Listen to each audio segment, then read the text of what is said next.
اللہ الرحمن الرحیم۔ امام الانبیاء محمد صلی اللہ علیہ وآلہ وسلم اس سرزمین میں آنے والے تمام انبیاء، صحابہ، صالحین اور مومنین کے سردار اور امام ہیں۔ تمام انسانوں کی کامیابی کا واحد ذریعہ نبی صلی اللہ علیہ وآلہ وسلم کی مبارک ذات اور آپ کی اطاعت ہے۔ اللہ نے حضور صلی اللہ علیہ وآلہ وسلم کی نبوت اور حقانیت ثابت کرنے کے لیے ہر طرح کے دلائل اور نشانیاں واضح طور پر دکھا دیں اور انسانیت کو اپنے سچے نبی کی تمام حجت تمام کر دیا۔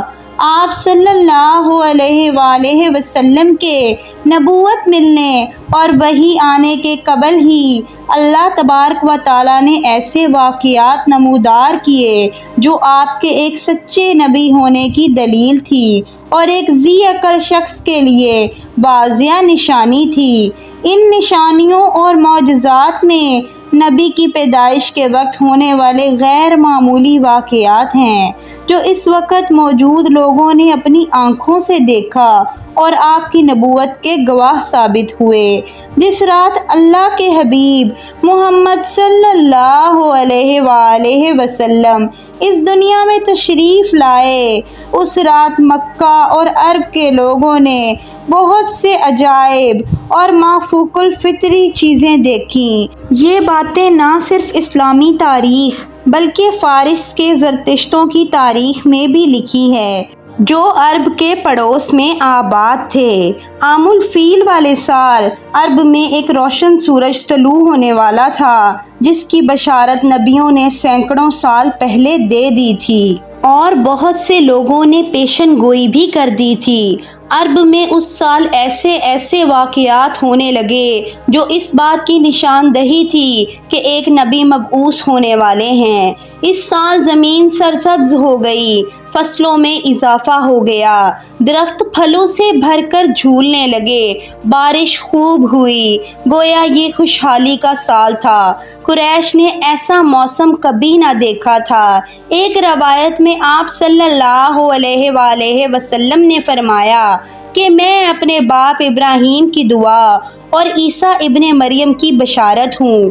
میری ماں نے یہ خواب دیکھا کہ ان کے جسم سے ایک ایسا نور نکلا جس سے شام کے محلات روشن ہو گئے۔ جس رات نبی کریم صلی اللہ علیہ وآلہ وسلم کی پیدائش ہوئی وہ ایک غیر معمولی رات تھی جس کے متعلق آپ کی والدہ حضرت آمنہ فرماتی ہیں کہ مجھ سے ایک نور نکلا، میں نے دیکھا کہ اس سے شام کے شہر بصرہ کے محلات روشن ہو گئے۔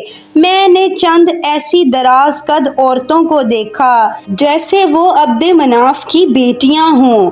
حضرت آمنہ فرماتی ہیں کہ میں نے دیکھا کچھ مرد فضا میں اپنے ہاتھوں میں چاندی کے برتن لیے کھڑے ہیں۔ اس روایت کو امام حاکم نے نقل کیا ہے جس کے مطابق امام سیوطی نے لکھا کہ حضرت آمنہ نے شام کے محلات دیکھے، وہ حالت بیداری میں تھا۔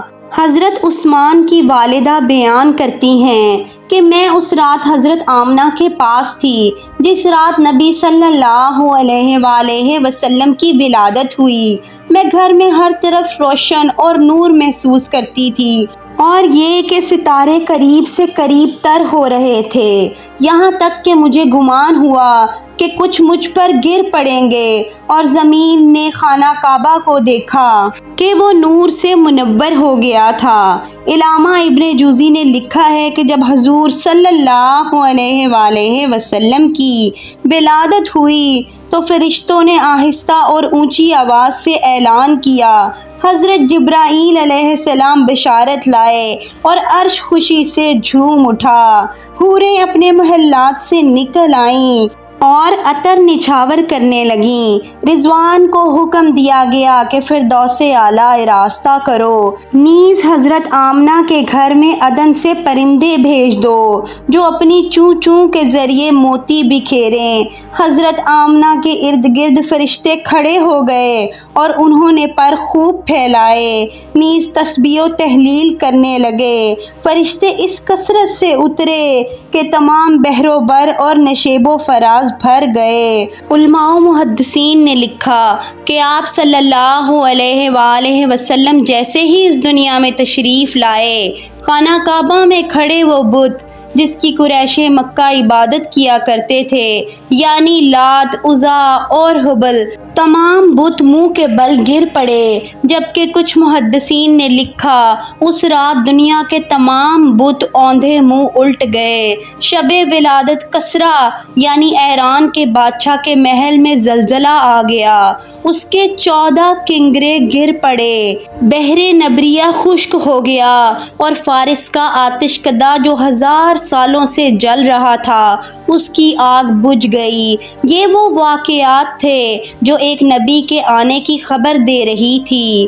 ہزاروں سالوں سے کی جانے والی پیشن گوئی اس رات مکمل ہو گئی، اور رحمت للعالمین کی پیدائش سے ہزاروں سالوں سے کی جانے والی پیشن گوئی اس رات مکمل ہو گئی۔